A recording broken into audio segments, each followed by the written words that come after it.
Добрый вечер. В эфире информационный выпуск Амшекпшара. По традиции расскажем о самых главных событиях сегодняшнего дня. 22 июня – это день начала Великой Отечественной войны. В столице Абхазии прошли памятные мероприятия. Ситуацию с топливом в Абхазии обсудили в Кабмине. Уже сегодня поступают партии ГСМ, которые будут направлены на автозаправочные станции. Действующий мораторий на изменение статуса сельхозугодий продлен до 1 ноября текущего года. Организаторы проекта «Народная сцена Лабджаба» объявили о старте второго сезона. В нем в номинации «Ораторское искусство» появится новое направление стендап. 22 июня – День памяти и скорби. Это день начала Великой Отечественной войны. Согласно архивным материалам, в период войны в ряды советской армии и военно-морского флота было призвано 55,5 тысяч человек из Абхазии. Не вернулись с фронта 17,5 тысяч человек. Также в период Великой Отечественной войны Абхазская АССР превратилась в огромный медицинский центр, настоящий госпиталь фронта. Здесь было организовано более 40 госпиталей, спасено около 200 тысяч жизней. Материал Аэлиты Арутюнян. Великая Отечественная война. То страшное время, когда бои шли повсюду. На воде, на суше, в воздухе. На защиту мира встала и Абхазская ССР. Согласно архивным материалам, в период Великой Отечественной войны из республики было призвано 55,5 тысяч человек. Не вернулись с фронта 17,5 тысяч человек. Как рассказал историк Аслан Авицба, выходцы из Абхазии сражались практически на всех фронтах Великой Отечественной войны. На территории Абхазии также шли ожесточенные боевые действия. В горах Абхазии это наши знаменитые Санчарские, Клухорские, Марохские перевалы, которые летом 1942 года были заняты войсками вермахта. Ну и, конечно, выходцы из всего большого советского государства принимали участие в обороне абхазских перевалов. Война на территории Абхазии, в горах Абхазии, это является неотъемлемой частью битвы за Кавказ. А битва за Кавказ, тут сложно говорить, что значимее в войне. Все битвы значимые, но битву за Кавказ рассматривают наравне с битвой за Сталинград. В период ВОВ Абхазия превратилась в огромный медицинский центр, настоящий госпиталь фронта. Здесь было организовано более 40 госпиталей, спасено около 200 тысяч жизней. Тысячи людей объединились ради одной цели – вернуть солдатам здоровье и веру в будущее. Лучшие здания, в том числе все санатории и дома отдыха, а также городские больницы и школы были отведены под госпитали. Более 30 медучреждений насчитывалось к 1941 году на территории Абхазии. 20 из них располагались в городской части, а остальные — в сельской местности. Но уже к концу июня 1941 года, когда вся советская экономика переходила на военный лад, возникла необходимость реорганизовать многие учреждения и сделать их профильными, чтобы они могли качественно обслуживать раненых. Самая невосполнимая утрата, вы знаете, это всегда люди. Есть люди, которые возвращались в строй. А как этого добиться? Да, этого добивались, конечно, неимоверными усилиями в прифронтовых и даже фронтовых госпиталях, так называемых ИВАК-госпиталях. На территории Абхазии, мы как знаем, территория Абхазии является здравницей, она была таковой и до войны. И поэтому здесь существовали много гостиниц, домов отдыха и так далее. Все они были превращены в больницы и госпитали, военные госпитали. Аслан Авицба подчеркнул важность сохранения исторической памяти. В историографии Абхазии главенствующие концепции двух отечественных войн. Отечественной войны народа Абхазии, Великой Отечественной войны. Для нас эти слова, когда мы говорим «войны», для нас они не пустой звук, а это были войнами за Отечество. И, соответственно, те герои, погибшие в этих войнах, для нас остаются действительно героями, а не предметом спекуляции. Сколько бы ни прошло лет, Мы, будущее поколение, будем помнить бесценный подвиг, мужество каждого, кто защитил свою родину и весь мир от фашизма, подарив нам безмятежное небо над головой. Аэлита Арутюняна, Ласурия, Абхазское телевидение. Президент Бадра Гунба обратился к народу Абхазии в связи с 85-й годовщиной начала Великой Отечественной войны. 22 июня 1941 года – одна из самых трагических дат 20 века. В этот день началась Великая Отечественная война, ставшая тяжелейшим испытанием для миллионов граждан Советского Союза. На защиту Родины вместе с другими народами СССР встали и выходцы из Абхазии. Тысячи наших соотечественников сражались на фронтах, проявляя отвагу, стойкость и героизм. Многие из них не вернулись домой, отдав свои жизни ради свободы и будущего следующих поколений. Спустя 85 лет особенно важно сохранять историческую правду о событиях Великой Отечественной войны. Попытки пересмотреть ее итоги, исказить роль народов Советского Союза в разгроме фашизма или оправдать преступления нацистов являются недопустимыми, говорится в обращении главы государства. В эти минуты у памятника неизвестному солдату в Сухуме проходит акция «Свеча памяти». В этом году участники выложили из свечей цифру 85 и слово «Помним». Также на площадке разместилась выставка 2206-1941 «Трагедия, мужество, подвиг», инициатором проведения которой выступает посольство России в Абхазии. Здесь же состоится церемония возложения цветов и митинг с участием премьер-министра Абхазии Владимира Делба, посла России в Абхазии Михаила Шургалина, исполняющего обязанности руководителя представительства Россотрудничества в Абхазии Вадима Банникова. Организаторы акции – представительство Россотрудничества в Абхазии при поддержке российского посольства, администрации города Сухум, Государственного музея боевой славы имени Арзенба, представители Бессмертного полка и Абхазского отделения волонтерской роты. Ситуацию с топливом в Абхазии обсудили в Кабмине. Премьер-министр Владимир Делба провел совещание с участием вице-премьера Джансуха Нанба, министра энергетики Батала Мушба, гендиректора Абхазтопа Рамаза Джопуа, представителей топливных компаний и автозаправочных станций. Запасов топлива на данный момент достаточно для текущих нужд республики, проинформировал министр энергетики. Уже сегодня поступают партии ГСМ, которые будут направлены на автозаправочные станции. На совещании было отмечено, что имеют место логистические задержки при доставке топлива из России. Прорабатываются меры по ускорению отгрузки нефтепродуктов. Приоритетным, как правило, остается у нас на сегодняшний день это обеспечение топливом аграриев. Там сейчас важное направление, естественно, и наших автомобилистов. Курортный сезон практически у нас начался, и, как всегда, в это время года у нас повышенный спрос на топливо. Здесь нам всем вместе, совместно с компаниями, кто обеспечивает поставку и реализацию топлива, естественно, государство, регулятор, в лице министерства, обязательно надо тесно взаимодействовать, чтобы не допустить дефицита. Вообще не острого, не резкого дефицита, а в принципе дефицита. Если это нам удастся сделать, то мы, естественно, продвинемся дальше и будем обеспечивать потребности Республики Абхазия в топливе.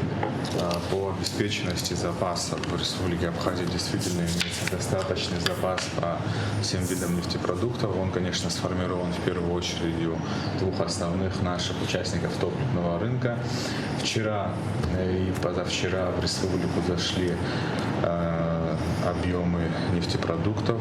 Сегодня планируется их распределение в части объемов, которые были получены для Абхазской государственной топливной компании. Она их распределит на автозаправочной станции. По дизелям весь объем, который был законтрактован и оплачен для Абснойла и для двух других крупнейших компаний Алхан и Азида, уже отгружено полностью то, что было оплачено. Эти объемы находятся в пути. Ситуация на текущий момент не является критической. Объемы, которые были законтрактованы, отгружаются. Надеемся, что и в дальнейшем эти объемы будут отгружаться. Но нужно сказать, что, естественно, те сложности, которые сегодня есть на топливном рынке Российской Федерации не могут не влиять на скорость и вообще возможность отгрузок нефтепродуктов в сторону Республики Абхазия. Есть ограничения на выдачу нефтепродуктов в дополнительные емкости, в цистерны, в канистры.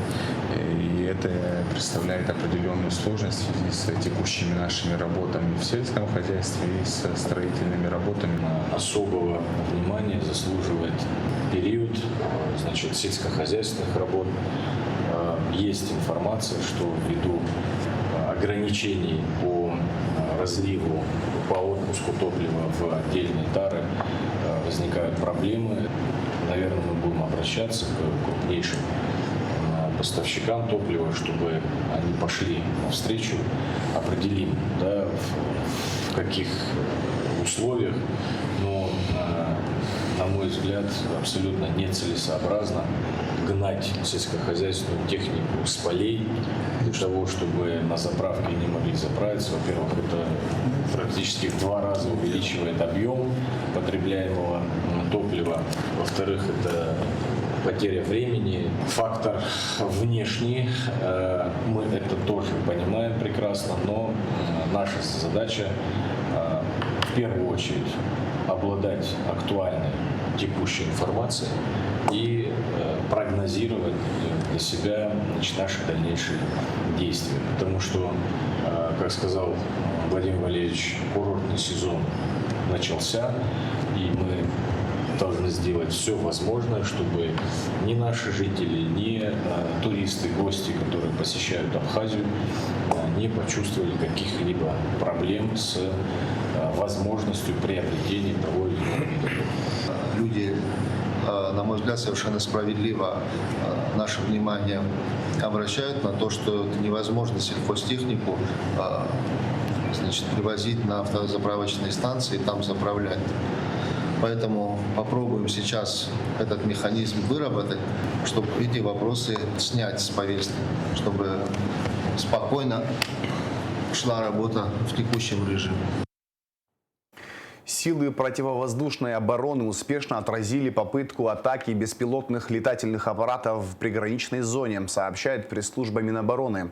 Один из сбитых в небе над границей Абхазии и России аппаратов упал в акваторию Черного моря примерно в 300 метрах от береговой линии. По имеющейся информации, боевой заряд беспилотника не детонировал. Существует риск выноса обломков аппарата на побережье. Министерство обороны убедительно просит жителей и гостей республики соблюдать повышенные меры осторожности, не приближаться к береговой линии в случае обнаружения неизвестных объектов, не подходить, не трогать и не пытаться самостоятельно перемещать подозрительные металлические предметы и обломки. О любых подозрительных находках немедленно сообщить в правоохранительные органы или по телефонам экстренных служб. Днем 22 июня в Сухуми по улице Гулия загорелся многоквартирный дом. 4 пожарных расчета МЧС оперативно прибыли на место происшествия и локализовали возгорание, возникшее в чердачном помещении здания. В пожаре никто не пострадал. Действующий мораторий на изменение статуса сельхозугодий продлен до 1 ноября текущего года. Соответствующие изменения депутаты парламента внесли в статью 1 закона о временном приостановлении перевода земель сельскохозяйственного назначения в другие категории земель. Ранее установленный законом запрет действовал до 1 июля этого года. Необходимость пролонгации ограничений связана с продолжающейся работой над проектом нового Земельного кодекса Республики Абхазия. Продление сроков позволит завершить подготовку масштабного документа и внести его в парламент для последующего рассмотрения и финального принятия. Сегодня, как вы знаете, 1 июля заканчивается мораторий. И сегодня вот Тимур Абиссаломович сказал, что на прошлой неделе президент прислал пакет документов. Это, значит, и закон о вступлении в силу моратория до 1 ноября, законопроект о земельном кодексе и там сопутствующие 2 законопроекта. И сегодня, если мы не примем этот, значит, мораторий, получается, что произойдет? Мы будем рассматривать земельный кодекс. В процессе наши граждане будут проходить в администрации, сдавать документы. В процессе мы этот земельный кодекс примем, так скажем, правила игры поменяем, потом опять эти документы они должны будут обратно, значит, менять и так далее. Ну, на мой взгляд, мы создадим большие проблемы. 34 заявки поданы по программе поддержки малого и среднего предпринимательства. Реализацию госпрограммы обсудили в Кабинете министров. Программа утверждена указом президента Абхазии и направлена на социально-экономическое развитие страны на период до 2030 года. Основная цель программы – создание благоприятных условий для развития бизнеса, привлечения инвестиций, создания новых рабочих мест и раскрытия туристического потенциала республики. На реализацию программы предусмотрено 1 миллиард 500 миллионов рублей. Финансирование будет осуществляться за счет средств республиканского бюджета и финансовой помощи Российской Федерации. Следующим этапом по изучению заявок должны стать выезды на места реализации проектов. На текущий момент нет ни одной заявки, которая представлена полностью в соответствии с порядком отбора. Все находятся в той или иной стадии необходимости доработки. Где-то не хватает буквально пары документов, где-то есть трудности, связанные с тем, что земельный участок, где планируется реализовать этот проект, либо отсутствуют документы о праве на его пользование в принципе, либо они представлены на другое лицо или с иным назначением использования.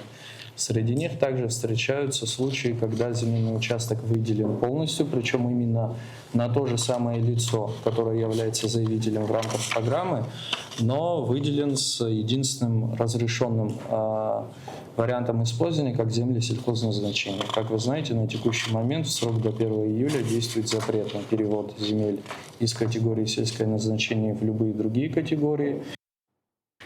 Вопросы организации прокурорского надзора за расследованием уголовных дел, повышения качества следственной работы, а также выявления и пресечения фактов укрытия преступлений от учета обсудили в Генпрокуратуре.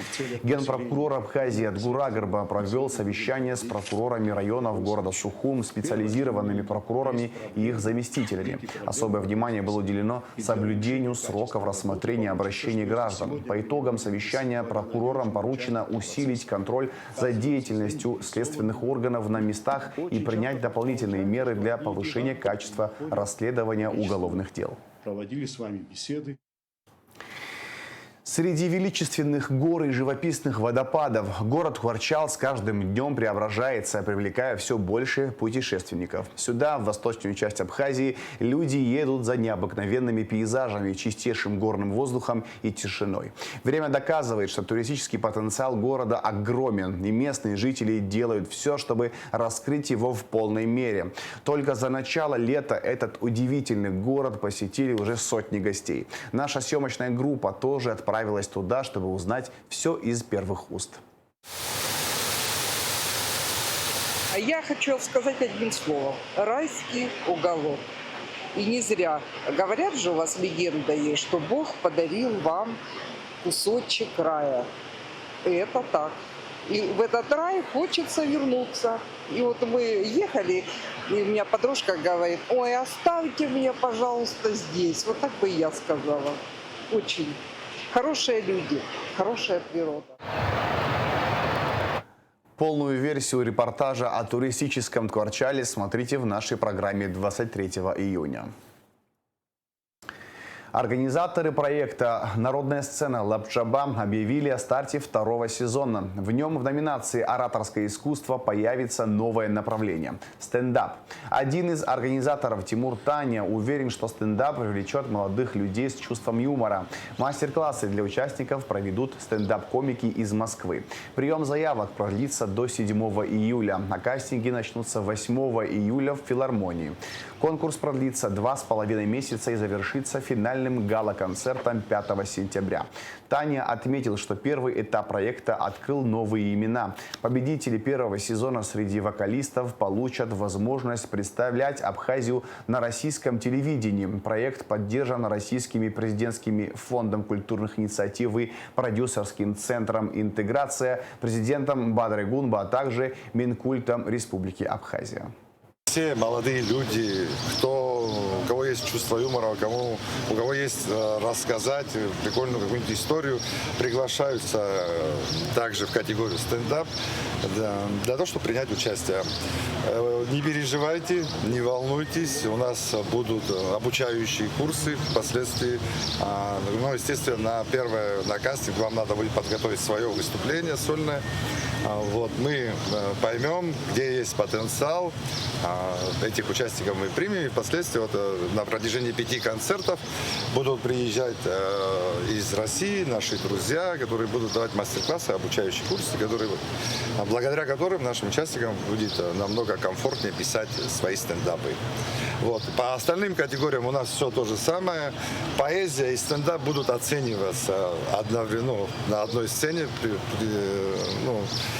как одна категория. Поэтому, я думаю, в этой конкуренции мы сумеем взрастить хороших специалистов в этой области. Администрация Сухума ограничила въезд транспорта на участок набережной в районе кафе «Пингвин». Теперь пешеходы смогут свободно пользоваться этим участком набережной в любое время суток, в том числе семьи с детскими колясками. В администрации подчеркнули, что обеспечение безопасности пешеходов, особенно детей и маломобильных граждан, остается одним из приоритетных направлений работы городских властей. Многочисленным просьбам жителей нашей столицы была необходимость ограничить движение автотранспортных средств по улице генерала Аршба в районе кафе «Пингвин». Значит, глава города вышел с данной инициативой, и Сухумское городское собрание поддержало ее и приняло решение, что вот с сегодняшнего дня будет ограничено движение по улице генерала Аршба в сторону набережной. И эта мера, это ограничение позволит жителям и гостям нашей столицы безопасно передвигаться по набережной с детьми, с колясками и в любое время. Квалификационная коллегия судей Республики Абхазия объявляет о приеме заявлений лиц, претендующих на занятие вакантных должностей. Судьи Сухумского городского суда – 1 единица. Судьи Верховного суда – 2 единицы. Судьи Галского районного суда – 1 единица. Судьи арбитражного суда – 1 единица. Прием заявлений осуществляется в здании Верховного суда с 23 июня по 7 июля включительно. В завершении выпуска расскажем о погоде. Во вторник, 23 июня, в Абхазии не ожидается осадков. Температура воздуха ночью 15-20, днем 24-29 градусов тепла. Температура морской воды плюс 24 градуса.